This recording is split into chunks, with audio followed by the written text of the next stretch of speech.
حبيت النهارده ان انا امتع كل مشاهدين قناه نتعلم معا وكل المشاهدين سواء المشتركين او غير المشتركين بهذا المنظر الرائع الجميل من تصويري شخصيا في هذا اليوم الجميل. الشمس مشرقه بسم الله ما شاء الله والبحر جميل، وطبعا شايفين انا راكب اللي هو الاتوبيس الاحمر السكندري ابو دورين، فانا دلوقتي في الدور العلوي. ولو حبيتوا تتعرفوا على معالم اسكندريه وانا اسف لازعاجكم طبعا وانتوا بتتفرجوا على هذا المنظر البديع. احنا هنا في ميامي، والاتوبيس دوت التذكره ب 15 جنيه وبيشغل لك موسيقى وبتطلع فوق في الهواء الطلق.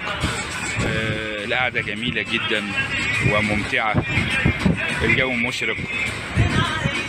احنا كده لسه في منطقه ميامي وداخلين على بير مسعود زي ما احنا شايفين، جزيره ميامي هي قدامنا.